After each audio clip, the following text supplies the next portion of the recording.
Welcome to the Timeless Tales Library, where each story is a soft key that unlocks the quiet spaces of your imagination. I'm Theodore, your host for the evening, and tonight I'll be sharing a gentle tale meant to calm your thoughts and carry you peacefully towards sleep. This haven of restful stories is brought to life by listeners like you. If you found solace here, please consider subscribing to help us continue weaving these serene narratives.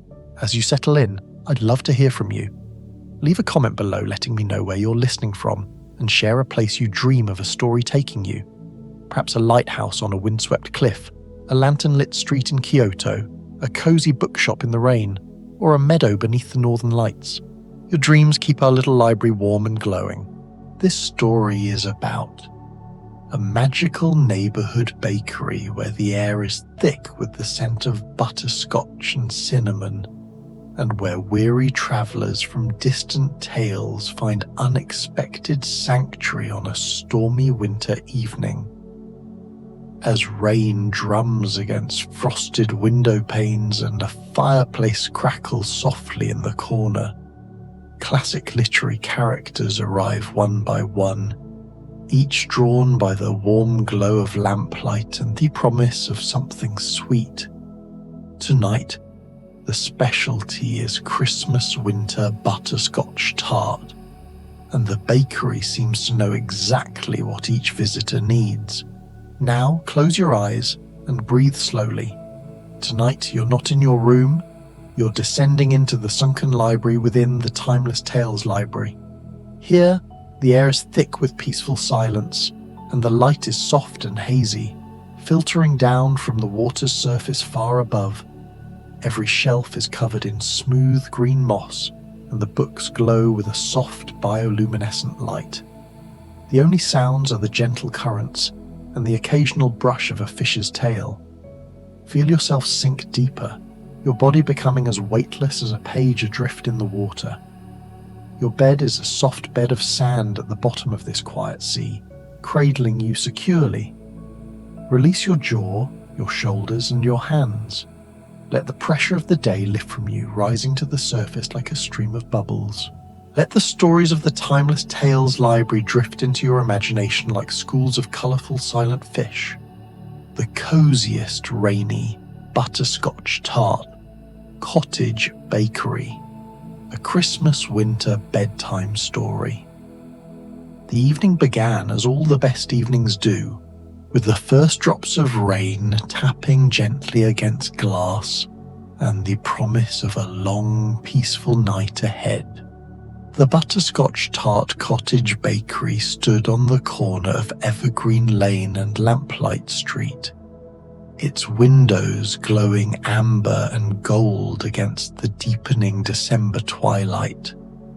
Snow that had fallen earlier in the week had melted into silvery puddles that now rippled with rain, reflecting the warm light spilling from the bakery's leaded glass windows.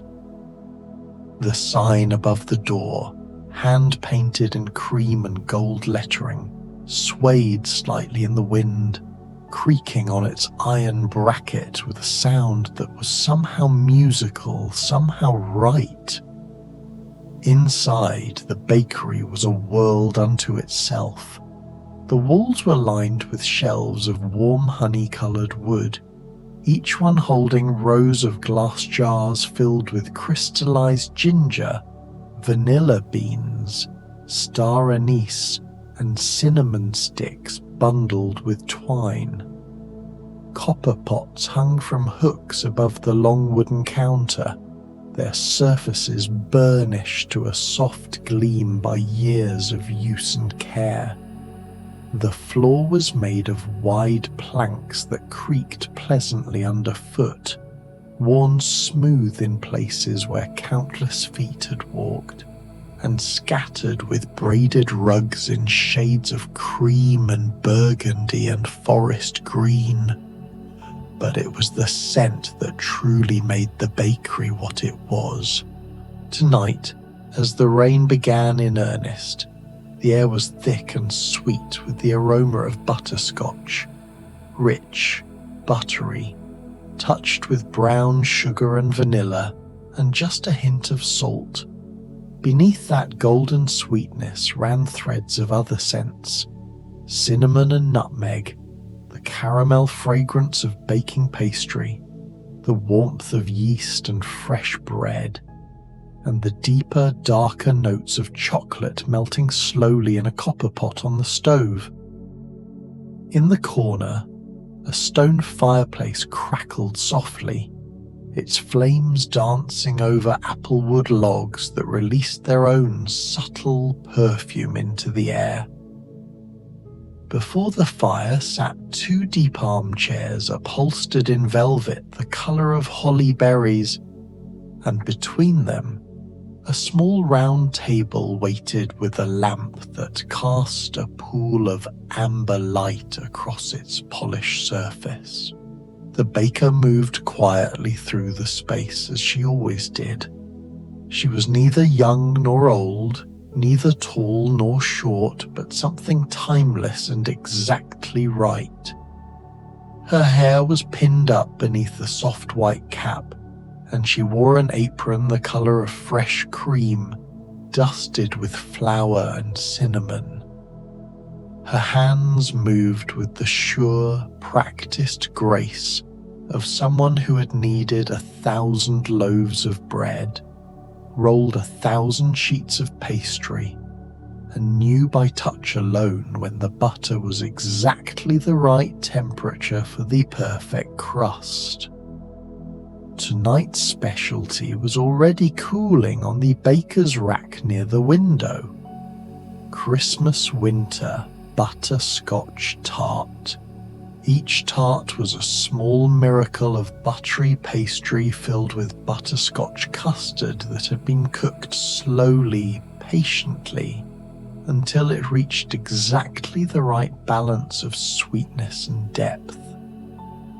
The top of each tart was decorated with a delicate lattice of spun sugar that caught the light like frost on a window pane, and each was finished with a single star anise and a dusting of gold-tinted sugar that sparkled like snow under street lamps. The baker had just placed a copper kettle on to boil when the bell above the door chimed softly and the first visitor stepped inside. He was tall and lean, with a bearing that suggested command, though his dark coat was soaked through with rain and his beard glistened with water droplets. His eyes, grey as storm clouds, took in the bakery with an expression of something like wonder, as though he had been at sea for a very long time and had forgotten that such places existed on land. "Captain Nemo," the baker said softly, not looking up from the cup she was preparing. "Welcome." The man who had commanded the Nautilus through the deepest oceans of the world paused in the doorway, rain dripping from his coat to pool on the mat beneath his feet. For a moment, he seemed uncertain. This man who had faced giant squids and navigated by the light of phosphorescent creatures through underwater canyons, as though the simple warmth of the bakery was somehow more overwhelming than anything he had encountered in the deep. "I saw your light," he said finally, his voice carrying the slight formality of someone more accustomed to giving orders than asking for shelter. "The storm came on suddenly. I found that I needed to come in from the rain." "Of course," the baker replied, and her smile was gentle, knowing. "There's a chair by the fire. Let me bring you something warm." Nemo moved slowly toward the fireplace, removing his wet coat and draping it over a hook near the hearth, where the heat would dry it. He settled into one of the velvet chairs with a sigh that seemed to come from somewhere very deep, very old. The fire's warmth began to seep into him, and he closed his eyes briefly, as though testing whether this place was real or merely some dream conjured by too many lonely months beneath the waves. The baker appeared at his elbow with a tray. On it sat a cup of hot chocolate. Not the thin, sweet kind, but something dark and rich, made with cream and bittersweet chocolate, and just a touch of sea salt that reminded him of home. Beside the cup sat one of the Christmas Winter Butterscotch Tarts, its sugar lattice gleaming in the firelight, and a small plate with 3 pieces of shortbread dusted with powdered sugar. "The butterscotch is warm still," the baker said softly, "and the chocolate will help with the chill." Nemo took the cup in both hands, breathing in the steam, feeling the warmth spread through his fingers. "Thank you," he murmured.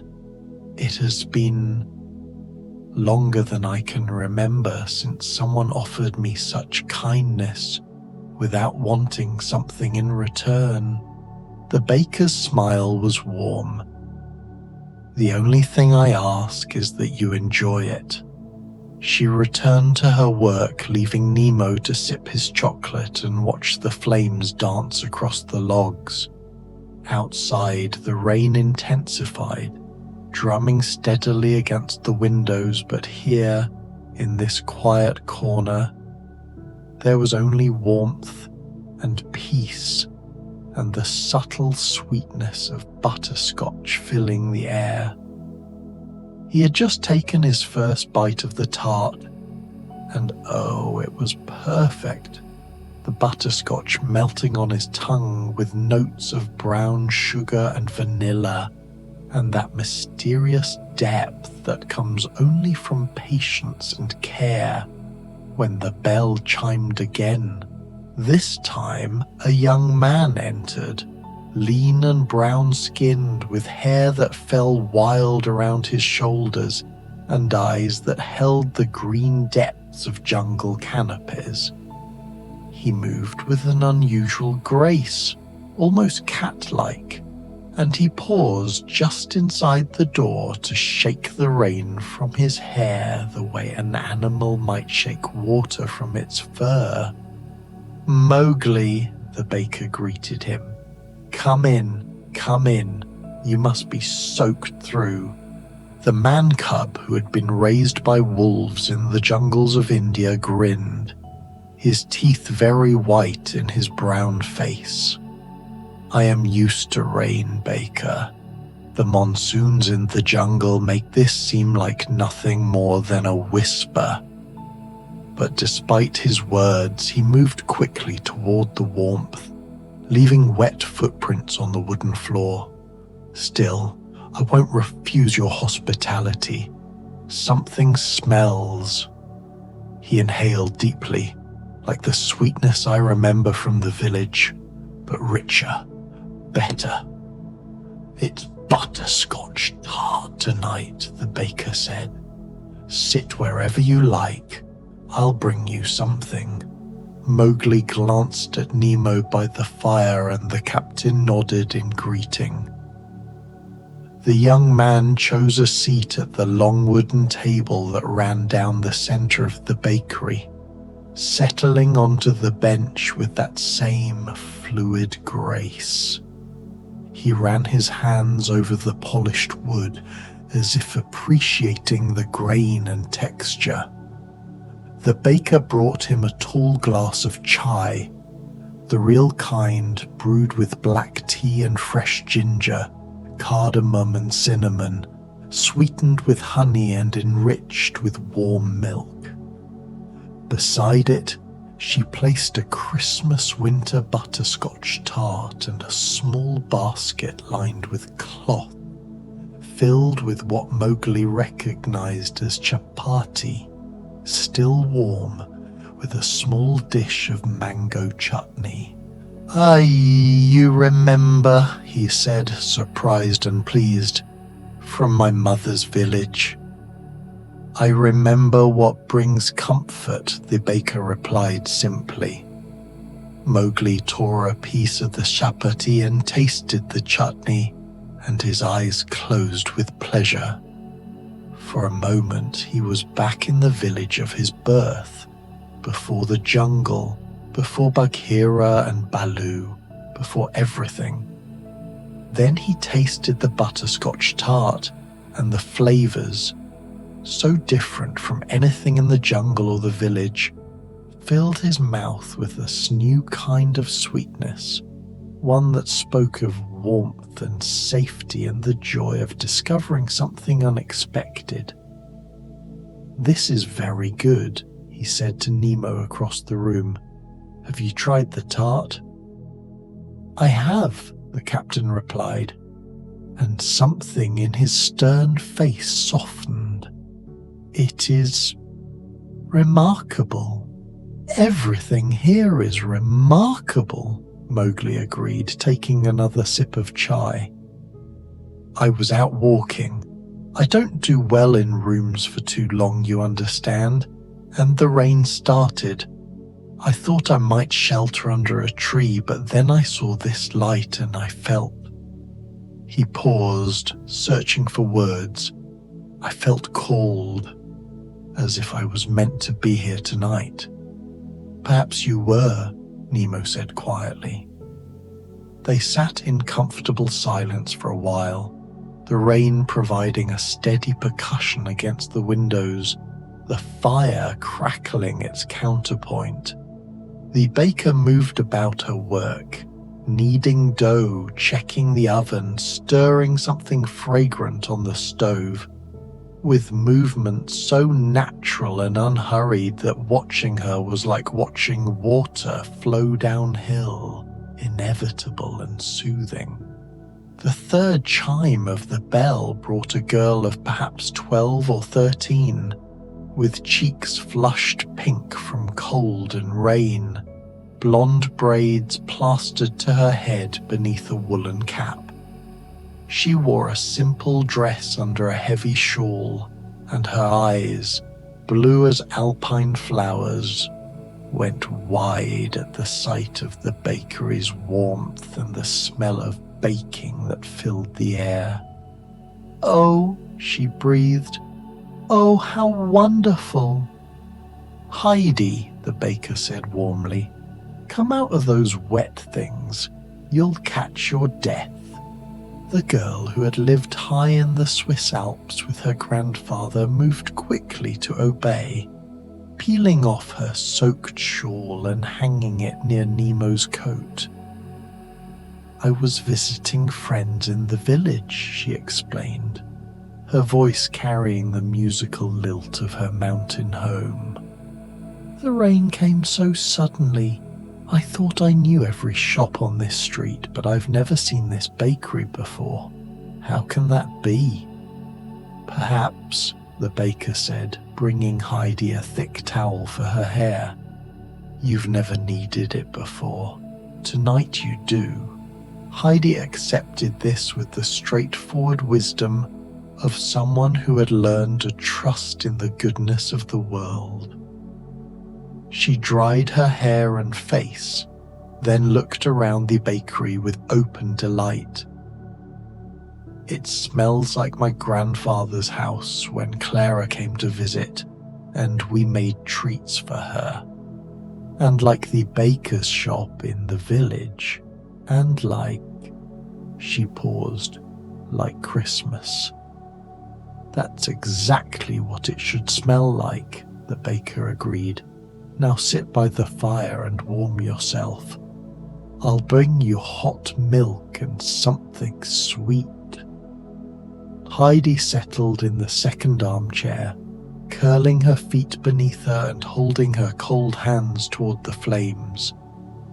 She smiled shyly at Captain Nemo, who found himself smiling back, something he did so rarely that it felt strange on his face but not unpleasant.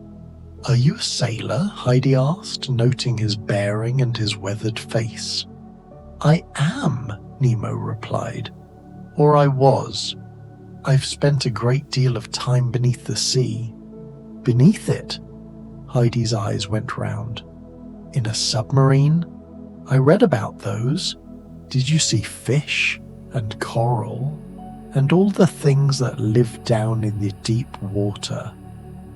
And so Nemo found himself describing the wonders of the ocean depths to the girl from the mountains, the gardens of coral, the schools of luminous fish, the gentle giants that sang to each other across miles of darkness. Heidi listened with rapt attention, her expression full of wonder, and Nemo discovered that telling these stories to someone who truly wanted to hear them was like releasing something he'd been holding too tightly for too long. The baker brought Heidi a mug of hot milk sweetened with honey and vanilla, and a Christmas Winter Butterscotch Tart on a plate decorated with a little mountain painted in blue. The girl took one bite and sighed with pure contentment. "This tastes like happiness," she declared. Then, with the generosity that defined her, she asked, "Would anyone like to share? There's so much, and it's too good not to share." So Nemo and Mowgli joined her by the fire, and the baker brought more cups of hot chocolate and chai, and they passed pieces of butterscotch tart between them, and talked quietly of mountains and jungles and oceans, of the strange and beautiful things each had seen in their travels. The fourth visitor arrived just as the conversation was flowing most easily. She was perhaps 20, with dark hair pinned back in a practical style that was already coming loose, ink stains on her fingers, and an intensity in her brown eyes that suggested she was always thinking 3 steps ahead of wherever she currently stood. She wore a simple dress that was wet at the hem, and she carried a leather satchel that she held protectively against her chest. "Joe March," the baker said with particular warmth, "I was hoping you'd find your way here tonight." The aspiring writer from Concord shook rain from her skirts and looked around the bakery with the keen observation of someone who filed away every detail for future use. "This place," she said slowly, "is exactly like something I'd write about. Except I'd never believe somewhere this perfect could really exist." She paused. "Am I dreaming?" "Does it matter?" the baker asked gently. "You're here, the tart is real, and you look like you could use both." Joe laughed, a warm, genuine sound. "You're absolutely right. I've been writing for 6 hours straight, and I forgot to eat lunch, and then the rain started, and I realized I was blocks from home, and..."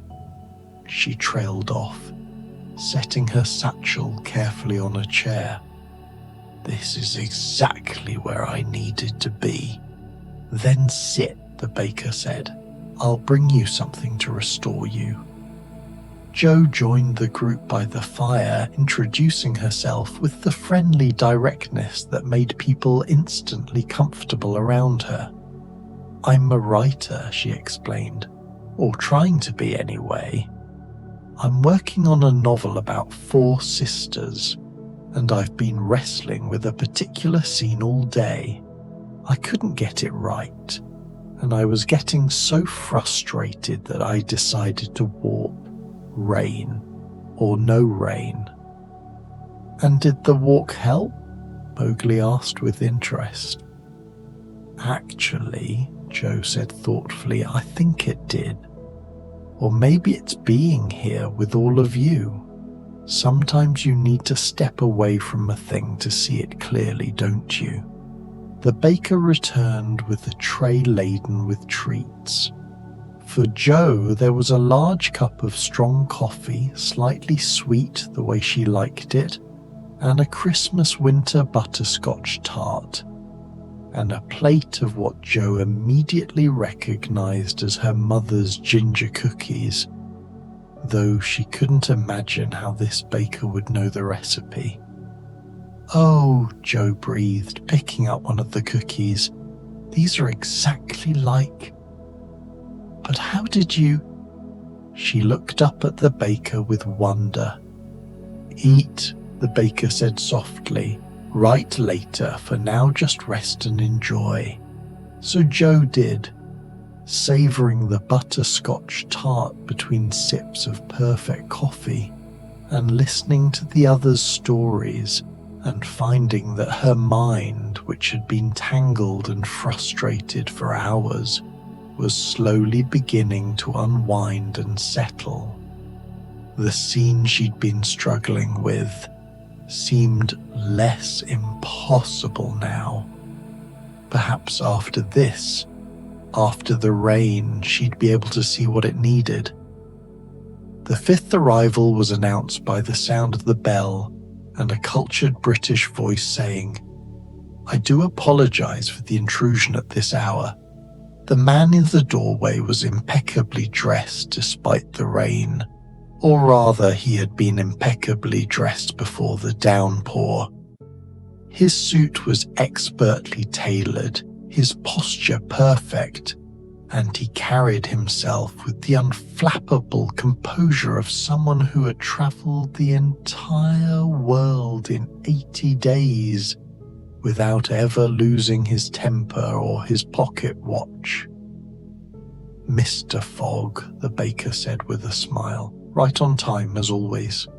Phileas Fogg, that most punctual of adventurers, allowed himself the smallest smile. "I confess, I was not expecting to find this establishment here. I thought I knew every street in this district, yet I have no memory of this bakery." He paused. "Nevertheless, here I am, and the rain shows no sign of stopping. So perhaps I might impose upon your hospitality for a brief time." "As long as you need," the baker assured him. "Please, join the others." Fogg removed his wet coat with precise movements, hanging it with mathematical exactness on an empty hook. He joined the gathering by the fire, nodding politely to each person in turn. "Captain Nemo," he said, recognizing the submariner, "I've long admired your work in marine engineering, and you must be the young man raised by wolves in India. I read the accounts. Quite fascinating." Mowgli grinned. The accounts were probably more exciting than the reality. Much of it was just learning to hunt and trying not to get eaten by Shere Khan.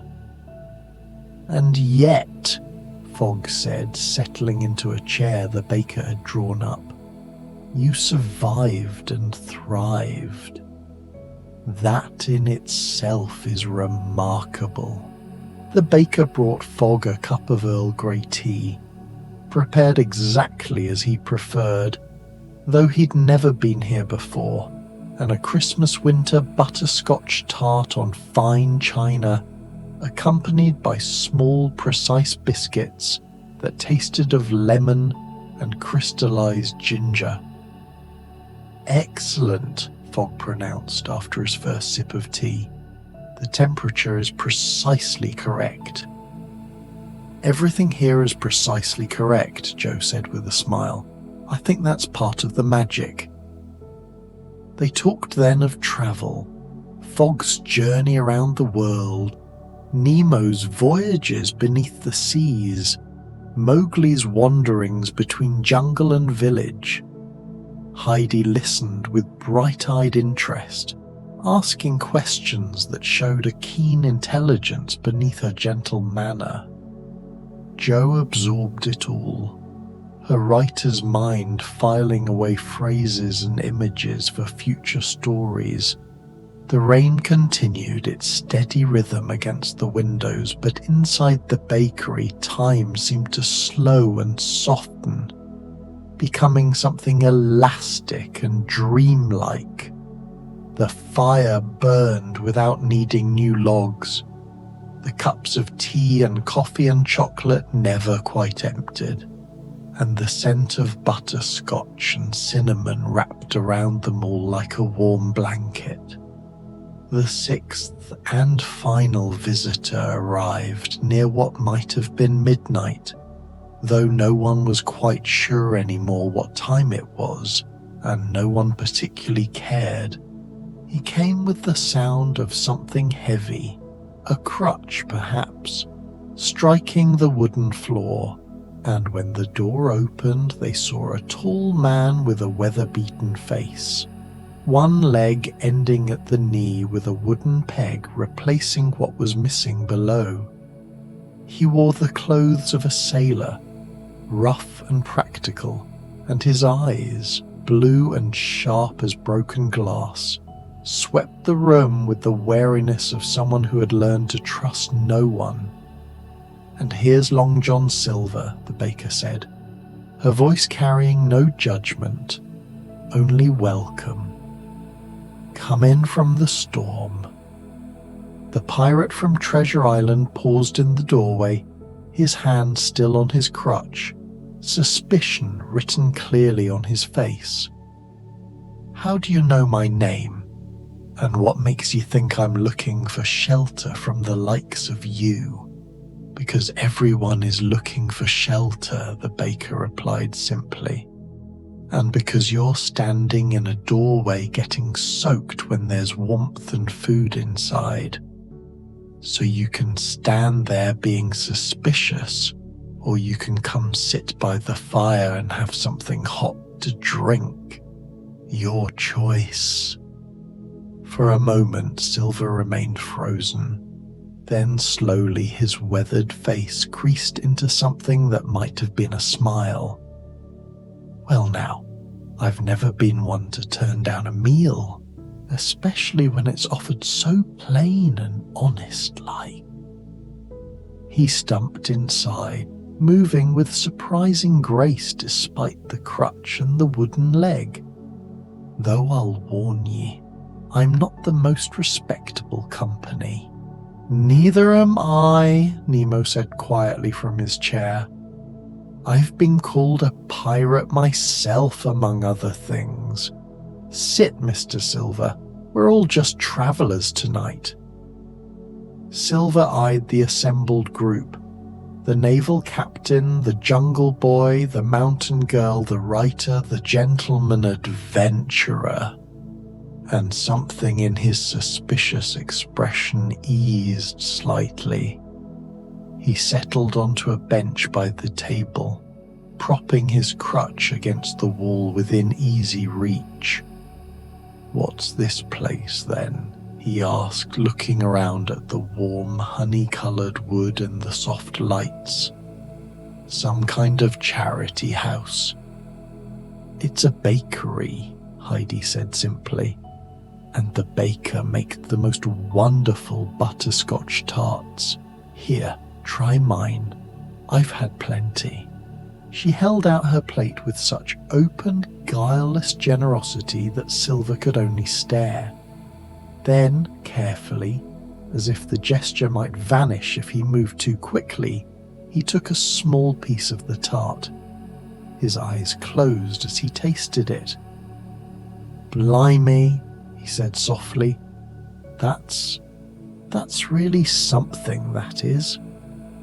The baker brought him a tankard of hot rum punch, rich with spices and brown sugar, and his own Christmas Winter Butterscotch Tart, and a bowl of hearty fish stew that steamed in the lamplight.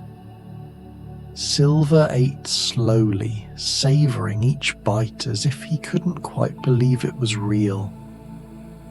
"I don't deserve this kind of treatment," he said after a while, his voice gruff. "I've done things. Well, let's just say I'm not the hero of my particular story. No one here is just a hero or just a villain," Joe said thoughtfully. "We're all more complicated than that, aren't we? I'm trying to write about that. How people are full of contradictions and how that's what makes them interesting and real." "The jungle doesn't care about heroes or villains," Mowgli added. "It only cares about what's clever and what survives, and whether you can be trusted when it matters." "And the mountains," Heidi said softly, "teach you that everyone needs help sometimes, and everyone deserves warmth and shelter, no matter where they've been or what they've done." Silver looked at each of them in turn, his sharp eyes softening slightly. "You're a strange lot," he said finally, "but I suppose I'm in no position to judge." He raised his tankard. "To strange lots and warm bakeries on stormy nights. To butterscotch tarts," Mowgli added with a grin. "To safe harbours," Nemo said quietly. They drank together, and the baker moved among them, refilling cups and plates without being asked, knowing somehow exactly what each person needed before they knew themselves. The storm outside reached its crescendo, rain drumming hard against the windows, wind howling around the corners of the building, but inside the bakery remained an island of peace. The fire crackled softly, the lamps glowed warm and steady, and slowly, naturally, the conversation wound down into something quieter, more contemplative. Fogg pulled out a small leather-bound book and began to read, adjusting his spectacles with precise fingers. Heidi curled up in her chair with her eyes half closed, watching the flames dance and thinking of her grandfather and the mountains. Mowgli had found a cushion on the floor and sat there cross-legged, perfectly content. Nemo stared into the fire, but his expression was peaceful now, almost meditative. Joe had taken out a small notebook and was writing, but slowly, dreamily, letting words come without forcing them. And Silver, that hardened pirate, sat with his hands wrapped around his tankard, staring at nothing in particular, but with an expression that might have been contentment. The baker emerged from the kitchen carrying a large tray. On it sat 7 small glasses filled with something golden and warm, and a plate heaped with fresh butterscotch tarts, each one perfect, each one gleaming with its sugar lattice and star anise. "One more round," she said softly, "for the road, though I suspect none of you will be travelling far tonight." "What is it?" Heidi asked, sitting up and accepting a glass. "Hot spiced apple cider with butterscotch," the baker replied. "And a touch of magic, perhaps. The kind that helps you sleep well and dream peacefully." They each took a glass and a tart, and they sat together in the warm, quiet bakery, sipping and eating slowly, letting the sweetness and the warmth and the profound sense of safety sink deep into their bones. Outside, gradually, almost imperceptibly, the rain began to soften. The wind died down. The storm that had raged and howled settled into something gentler, a soft patter against glass, a whisper rather than a shout. "It's piercing," Fogg observed, checking his pocket watch. "The worst is over." The best parts often come after storms," Jo said dreamily, her eyes distant with thought. "That's something I want to remember for my writing." "In the jungle," Mowgli said softly. "After the monsoons pass, everything is washed clean. The air smells green and new. And you can see for miles." "In the mountains too," Heidi agreed. "After the rain you can see all the way to the next valley. Everything sparkles." "The sea is calmest after a storm," Nemo added quietly. "That's when the water is clearest, when you can see deepest into the blue." Silver said nothing, but he nodded slowly, understanding something he couldn't quite put into words. The baker stood at the window looking out at the rain-washed street. The puddles reflected lamplight like scattered stars. A few late-night wanderers hurried past, heads down against the drizzle. But in the bakery all was stillness and warmth. "You're all welcome to stay as long as you need," she said without turning around. "There are blankets in the cupboard, and the chairs are comfortable, or you can brave the rain if you prefer.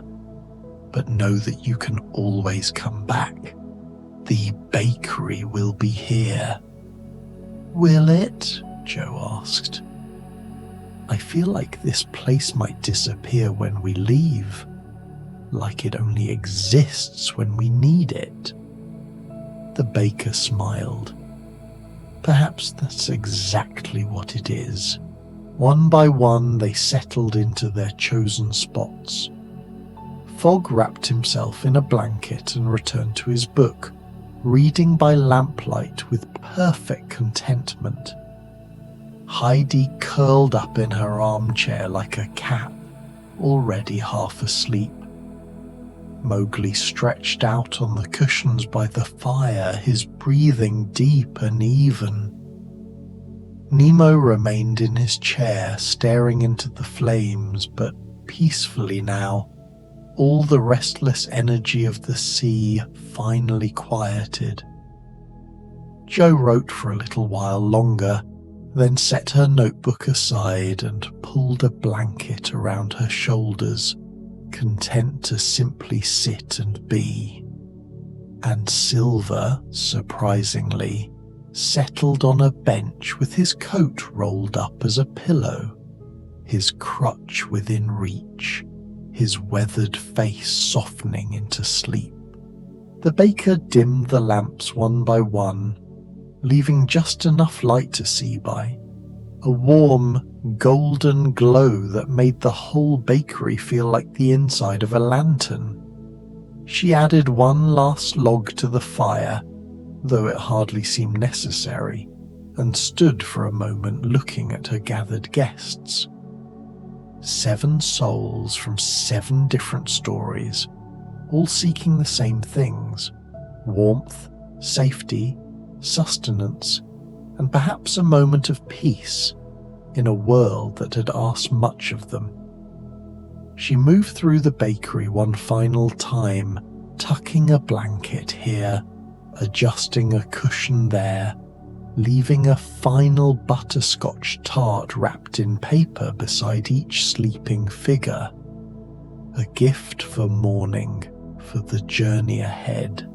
Then she retreated to her kitchen, where she would knead tomorrow's bread and prepare tomorrow's treats, where she would keep the ovens warm and the kettle ready, where she would wait for whoever might need shelter next.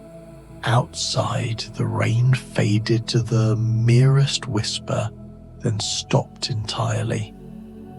The clouds began to break apart, revealing stars between the gaps, bright, cold, and infinitely distant.